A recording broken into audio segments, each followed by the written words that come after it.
سلام حبيباتي، صحة رمضانكم وصحة فطوركم وصحة سحوركم. ان شاء الله ربي يتقبل منا كامل صيامنا وقيامنا. ان شاء الله تكونوا كامل ملاح وعقبتوا كامل ملمومين لا فاقدين ولا مفقودين. كما راكم تشوفوا حبيت نبارطاجي معكم اطباق يعني في متناول الجميع باذن الله. منهم طبق قسنطيني عريق اللي هو طاجين العازب، ودرتكم جاري شربة قسنطينية تاني كما نقولوا حنا جاري فريك، ودرت طاجين زيتون بالفولوفون. غنحرق لكمش بزاف لا فيديو، يلا نبداو. اول وصفه اللي هي كما قلت لكم طاجين زيتون. هنا واش عندي؟ هنا عندي شويه دجاج، يعني طرف من الدجاج. درت حبه بصله رحيتها كبيره، وحطيت لها شويه سمن وشويه زيت. انا نحب نقلي بالسمن، يجيني بزاف بنين سورتو في لاصوص بلونش يجي بزاف بنين. فاصون ما احنا الجاري ولا نقليو بالسمن.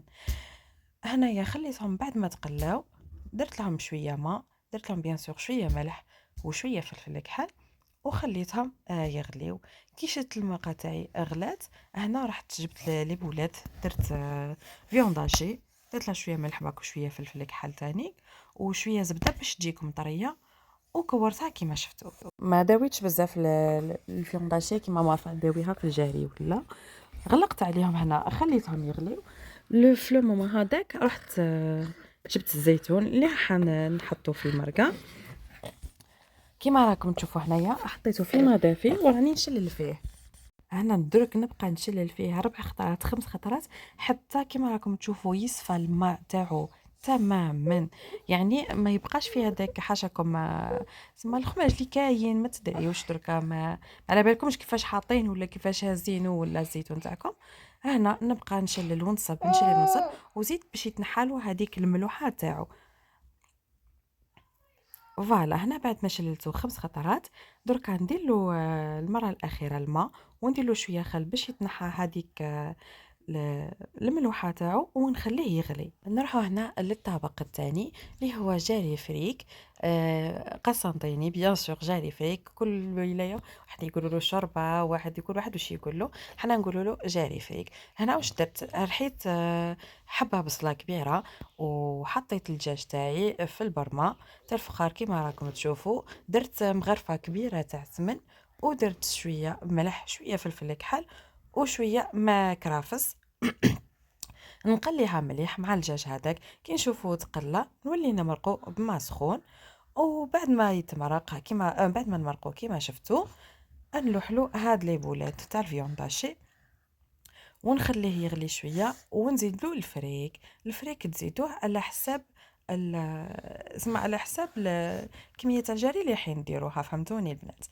بيان سور الفريك يتشل خطره وزوج هو تاني ونرموه. وشنو مع ترموه سيو تبقاو تحركوا شويه باش ما يلصقش من تحت. هذا ما كان نغلق عليه ونخليه حتى يغلي مليح، وهذاك الفريك نقول له يطيب مليح وصاي. هنا نروحوا للزيتون. دركا بعد ما غلى مليح الزيتون حسيتو بلي طاب، نحيت له الماء تاعو هذاك وجيت رميته على المرقه اللي كنت حطيتها. هنا واش راح نزود معاه؟ شويه تاع السناريه اللي كنت قطعتها كيما راكم تشوفوا، قطعتها صغيره. انا في الفولوفون تاعي هكا في لاصوص بيضاء ندير شويه سناريه شويه زيتون، درت شويه كيما شفتوا بولات تاع اللحم. تقدروا تزيدوا كبده، تقدروا ديروا شويه سكالوب مقطع صغير، ديروا واش تحبوا مع الفولوفون يجي بزاف بنين. وهنايا تاني حبيت نضيف شويه شامبينيون، حبيت نعطيكم برك الطريقه تاعي تاع الشامبينيون كيفاش نحافظ عليها. كاين شي بواط كبيره كيما هكذا في شهر تاع رمضان شغل نحتاج بزاف شامبينيون في الاطباق تاعي وانا نطيب بها بزاف. دونك نصفيها من الماء تاعها، نجيب لي ساشي تاع الكونجيلاسيون ونقسمهم فيها. كل ما نجي نجبد جوست نجبد كيما نقولوها الكونتيتي اللي حابتها فقط، ونعاود نرد الاخرى. وكيما راكم تشوفوا ها هي تتنحى من بعدها، ما تلصق ما تيبس ما والو، وأمام طبعا نحافظوا عليها. دونك نروح نحطها في لاصوص تاعي. كما قلت لكم انا نزود سناريه، نزود شامبينيون واش تحبوا زيدوا واش تحبوا، سورتو بالكبده بالدجاج تجي بزاف بنينه. ماشي اوبليجي ديروا غير لي بولات. هنا نغلق عليها ونخليها حتى نطيب.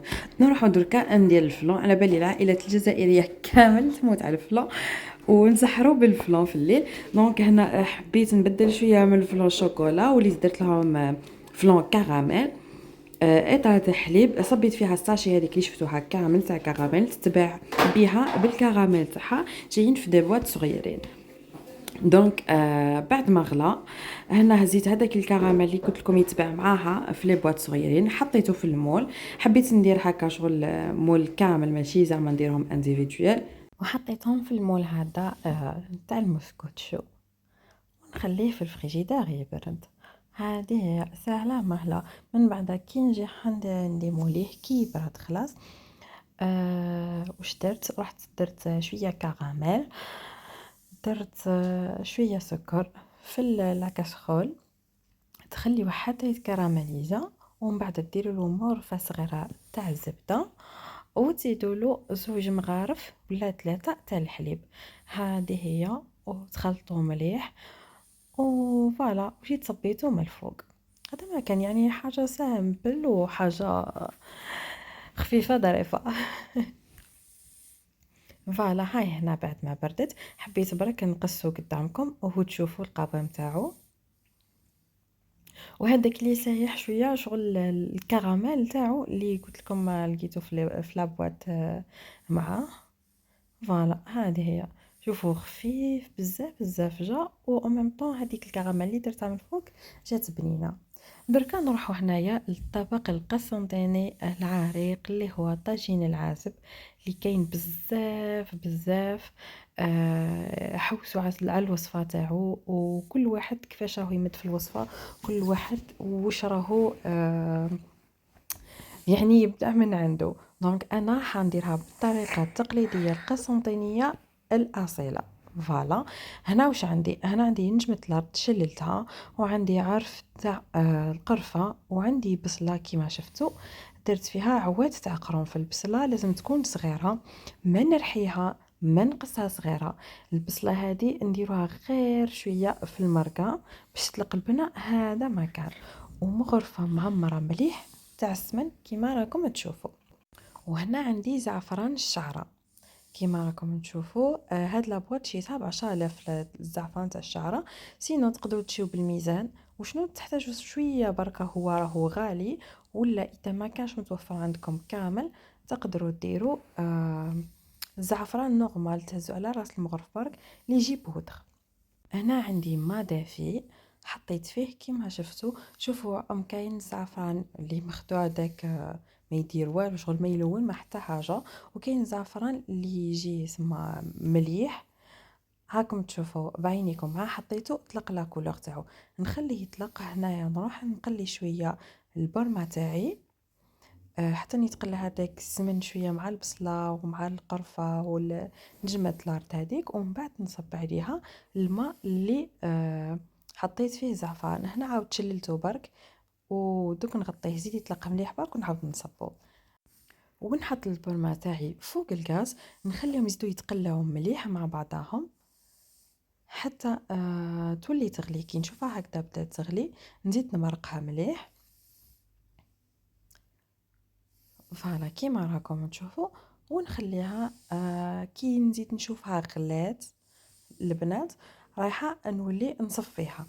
شوفوا لي هنايا كيفاش هزلت الغليه، قاعدين تشوفوا كي تولي دير في هذوك الفقاعات الكبار. شوفوا البصله طلقت البنه تاعها، نجيب صفايه نصفيها في غيسيبيون. وهنايا دركا واش نديرو؟ دركا نحسبوا 3 كيلات من الماء اللي كاين هذا، 3 كيلات نقولوها مرقه، مع كيلو سكر، مع نص كيلو عسل، مع نص كيلو تاع ما ورد. فهمتوني؟ دركا نعاود لكم الحساب. شوفوا ديروا دركا عندكم 3 كيلات، سواء تكيلوهم بالبول كيما درت هنا، سواء بالكاس سواء بالفنجان. المهم يكونوا 3 كيلات مرقه مع كيلو سكر مع نص كيلو عسل. واللي تحب المرقه حلوه بزاف تزيد شويه عليها تاع العسل، مع كيلو تاع بلوتو مع نص كيلو تاع الماورد مقطر، يعني راس القطار، باش تطلع ديك ريحة الماورد تنعنع، يعني ديروا الحاجة على أصولها، فهمتوني؟ اللي تحب تخدمو على أصولو هكذا باش تقدري تقولي صح بلي هذا طاجين العازب. فوالا، دونك صبيت هادوك 3 كيلات تاع المرقة، وزدت لهم الكيلة تاع السكر، دوك نزيد لهم نص كيلة تاع العسل، ونزيد نضيف لهم شويه برك من ماورد، حتى في الاخير خلاص كي نطفي عليها ونلوح هذاك طاجين العازب نلوحو نتما في الاخير خلاص ونطفي باش نولي نصب الباقيه تاع الماورد ونخليه باش يتنسم. كيما شفتوني خليته يغلي واحد 15 دقيقه ولا ما نخليش حتى يتحل معايا، تما ما تتحلش الحبه، جوست ما تدخل لاصوص فيها هذيك وتتقال شويه نطفي عليها. هذا ما كان، هذا هو طاجين العازب القسنطيني على اصوله، وباذن الله راني مصوره الوصفه كامله، باذن الله حنحطها لكم في فيديو وحده هكذا باش تعودوا كي تحوسوا عليه تكتبوا فيفيانا كرياسيون طاجين العازب، وصفه طاجين العازب تخرج لكم وحدها هكذا البنات. جوست باش ما نطولكمش في الفيديو راني حطيت لكم غير كيفاش نطيبوها. دركا هنايا رايحه نروح ندير الماسيطوان. واش عندي؟ غليت شويه روز، حطيت معاه شويه مايز، وهنا عندي شويه جلبانه كانت كونجلي، وعندي شويه سناريه ولا زروديه ولا كاروت كل واحد واش يقولها. المهم كانت عندي شويه كاروت راني نقص فيها كيما راكم تشوفوا هكذا ديكو، رايحه نحطهم يفورو باش ندير شويه ماسيدوان. الجلبانه هذيك كنت من قبل شريتها ونقيتها يعني وحطيتها في الكونجيلاتور، نهار اللي نحب نستعملها نجبدها من الساشي هذا ما كان. نحطهم يفوروا، ومن بعد كي نخلص كي يفوروا نجيب نخلطهم كامل مع بعضهم، وتشوفوا لي كيفاش نكمل المعصدون. يعني هي هذه الطريقه كامل نديروها، وهذه هي المعصدون اللي معروفين بها كامل، سواء في العراس ولا في العرضات ديما هذه المعصدون اللي نديروها. فوالا، درك هنا بعد ما نحطهم يفوروا نجيب نخلطهم مع بعضهم، خليتهم مساحة نبردوا باش هكذا ما تتلبسليش الماسيتوان. هنا زدت لها شويه تاع الطون، درت لها حق واحد الربع مغارف هكذا تاع الطون، وواش نزيد لها شويه ملح، ونزيد لها 3 مغارف تاع لا مايونيز، ونزيد لها شويه تاع الفينيغرات اللي كنت خدمتها في الدار، واذا عندكم تاع برا تافي بالغرض شغل ديروها عادي. نخلطها مع بعضها مارك، ومن بعد نقدمهم في صحن تقديم تاع سلطه، زدت لها غير شويه ريش ولا وخلاص. هنايا رايحه ندير الفولفون شيت بات فايتي كيما شفتوها تاع برا برك، ما خدمتهاش في الدار. بون هذا هو السمك اللي نحوس عليه، سهله مهله على بات فايتي. درك تشوفوها البنات ورايحين تعتمدوا الطريقه هذه، ما تعودوا تكسروا راسكم، ما تشيو من برا ما والو. هنا برك حبيت نبدل، ما حبيتش نديرهم مدورين، جبت لونبورت بياس هذا وبديت نقص به نقطع به الفوليفون تاعي، شغل بدلت الشكل هذا ما كان البنات. حبيت شغل ندير طبق يعني هكا يجي باهي وشكل مغاير. بون نكمل نقصهم كامل هكا بالطول، فهمتوني بنات؟ ومن بعد نحكمهم غير بالموس ولا نقطع في النص، ندير هذاك الفراغ باه من بعد في لاصوص كي نجي حنصب عليه هذاك الزيت اللي درتو بالمرقه درت فيها السناريه وشامبينيون، ثم يقدروا يقعدوا في النص. فوالا، هاني كيف قصيتهم نحيتهم غير بالموس في النص وخلاص. درك نجيب البلاطو وندير فيه بابي كويسون كيما قاعدين تشوفوا، ونسد فيه الحبه، ونزيد نجيب حبه بيض ندير فيها شويه نسكافيه كيما راكم تشوفوا، ونخلطها مليح. نسكافيه جوست باش نحي برك ريحه البيض هذيك فيهم، هذا ما كان. دركا نبدا ندهن بالبانسو. شوفوا الطريقه البنات، ماذا بيكم ما تكيسوش خلاص الاطراف، باسكو اذا تقيسوا الاطراف شغل العظام راحين يخدموا خدمه لاكول، فهمتوني؟ دونك راح يلصقهم وراحين كي ينتفخوا معاكم ولا كي يطيبوا راحين يطيبوا معوجين. هذا سي بور سا قاعده نقول لكم اتولهوا ما تقيسوش الاطراف بالبيض، ديروا غير في النص، ومن الفوق زيدوا ديروا على الجوانب غير بالعقل. هذا ما كان. هنا كتزيين بسيط برك، درت شويه، عندي شويه جلجلانيه وعندي شويه سينوج، درت لهم على الاطراف بهذه الطريقه وسي بون. ونكون شعلت الفوغ مسبقا على 180 درجه ونحطهم يطيبوا، نحسهم باش ما يتحرقوش باسكو اللي راح يتنفخوا وراحين يطيبوا. ومن بعد نزيد نشعلهم من الفوق. سينوج درتو عليهم كامل، وكيما قاعدين بلوتو الجلجلانيه درتها كامل عليهم، وسينوج درت لهم غير على الاطراف. فوالا هاني حطيتهم في الفوق وشهية طيبة للجميع. هيا دركا نزيدو نروحو للبوراك. هنايا جبت هاد الديول، قصيتهم على 4 كيما راكم تشوفوا بالمقص باش ندير بهم لي كورني. يا البنات بصح صدقوني جريت مورا الوقت وما لحقتش، فريمون ما لحقتش. شتو ما حبيت ندير حتى حاجه من قبل، فهمتوني؟ زعما في الليل هكاك كش ما نسجي ولا كل شيء درتو جديد. على بالكم جريت درك تشوفوا مع الاخر حتى لا طابل ما قدرتش حتى نزين زعما هكا كش ما نحط. دوك من بعد راح نفهمكم كيفاش حطيت. صدقوني لا دني الدن وانا نجري شغل كمل نسربي في لابابل. بون هنايا كيما راكم تشوفوا هاي الطريقه اللي رايحه ندور بها لي كورني. شوفوا هنا جربت نعت لكم كيفاش تدوروهم بلا هذوك المول تاع لي كورني، فهمتوني؟ ماشي مول شغل بلا هذوك راحت لي الهضره. المهم درك تشوفوهم. درك تشوفوهم وتعرفوا على واش راني نهضر. هنا سيت ندورها غير بيدي باش نعت لكم الطريقه. وكيما شفتوني درت هذيك لاكول تاع لافارين والماء خلطتهم مع بعضهم برك باش يحكموا لي ويلصقوا. فوالا نحط بها الاطراف شغل كي لاكول لافارين والماء كي نلصقوا مع بعضهم نديروا بشغل كي لا بوماد، تولي هكذا تحكم لك الديول تاعك ولا الخطفه. فوالا كل واحد باش يقول لها ها هادو هما هاد الكورني هادو. دونك اللي ما عندهاش البنات تقدر دير شوفوا اللي ما عندهاش تقدر تدور كيما دورت انا لا بروميير فوا، فهمتوني؟ واللي عندها هاد لي كورني ديرهم خير وخير. علاه؟ باه من بعد دوك انا مانيش راح نقليهم، راح نحطهم في الفور. كي جربت وحده بلا بيهم يعني بلا الكورني هادو في الفوغ هي طابت ماشي ما طابتش، وشنو شويه تكمشت لي دونك ما جاتنيش لا فورم بيان ثم معدوله كيما راهم بالمول هذا، فهمتوا؟ سي بور سا ننصحكم ديروهم بالمول خير. كملت دورتهم كامل حتى نخلص هادوك اللي قصيتهم كامل تاع الديول. وهنا واش عندي الخلطه، عندي البطاطا وعندي شويه فيونداشي. والخلطه هذه كنت رحيت شويه زيتون وشويه بصله وشويه شامبينيون، رحيتهم كامل مع بعضهم، بعد حطيتهم في المقله شيحتهم تري بيان.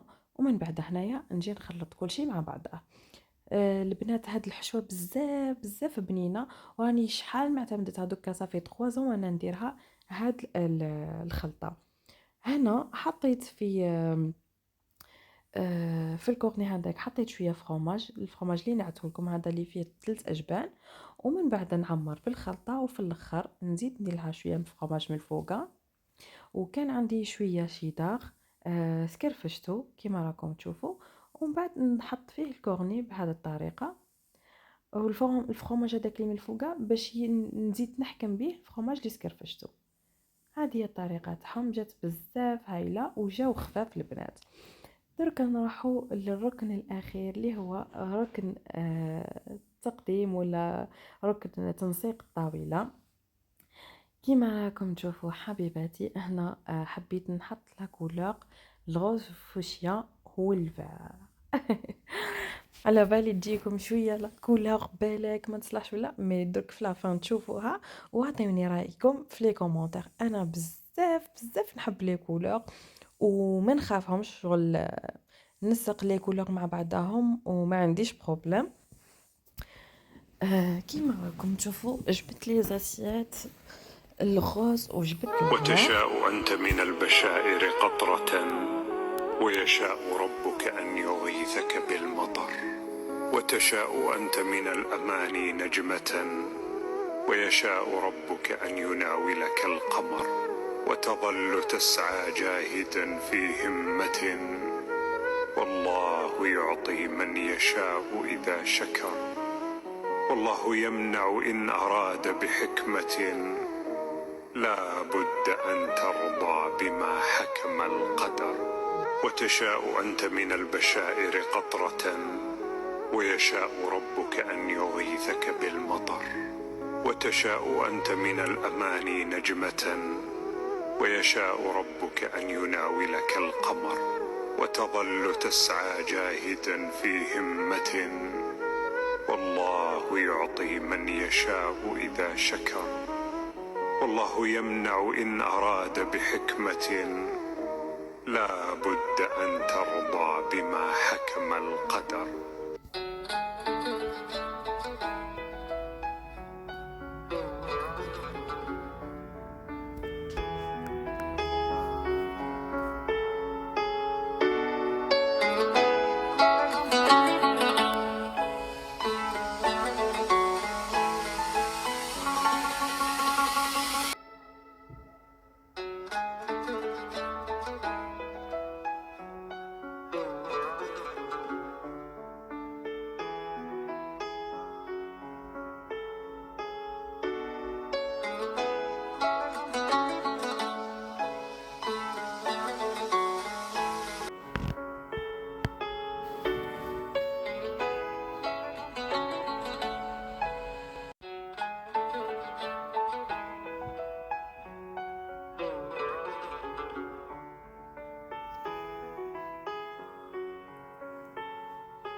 وهنا جيت معاكم نعطيكم لا طابل ابخي ما عمرتها.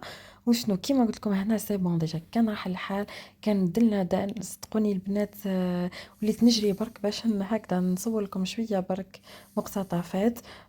سي بون ديجا شغل بداو وقاعدين يفطروا وما لقيتش كيفاش ندير، وكاين حوايج بزاف حبيت نكمل نديكوريهم ما راح الحال مالوغوزمون. انا حطيت شويه شباح وشويه طاجين العسل مع بعضهم. هذا درت شغولي انديفيدوال. وهذا البوراك اللي درناه مع بعضنا تاع لي كورني اللي حطيته في الفوغ. هذاك شويه حميص حار وشويه سلطه بالماسيدوان كيما شفتوها، ديكوريتها شويه زيتون فليبيك وهذه هنا لا سوبيا حطيت فيها لا صوص تاع الفول لوفون اللي بالزيتون. وهذا جاري فريك فوالا كيما راكم تشوفوا. هذه الطريقة اللي قدمت بها الطاجين العازب والشباح مع بعضهم. وهذا ما كان، وهاني هنا سيرفيت لهم سي بون. وهذه لاسيت تاعي صورت لكم ابوبخي واش قدرت. هذا ما كان، سامحوني البنات. المهم تدوا افكار تنسيق الطابلات، تدوا وصفات ولا كيما وصفة البوراك ولا كيما هذاك الغولي انديفيدوال، يعني جا بزاف مليح و en même temps عجبهم كامل، شغل كل واحد حطيت له تاعو يعني ياكلوا ألاز. هنا هذه لا كريم برولي ديجا حطيت لكم الوصفة تاعها من قبل في القناة. وهذه هي لا طابل تاعنا تاع السهرة. فوالا حطيت لهم يعني كملت لو تام في الغوز والفيغ. هادو ميني تشيز كيك تاني حطيت لكم الوصفة من قبل تاع الميني تشيز كيك. هذه هي حطينا شويه تاي شويه ميني تشيز كيك شويه لا كريم برولي اللي ديجا قلت لكم بارطاجيتها معكم. وشويه مكسرات، كانت تاني شويه بقلاوه. وهذا ما كان شويه جو راكم تعرفوا لي فروي. وما بقى لي غير نقول لكم البنات صحة رمضانكم، صحة سحوركم، وسلام.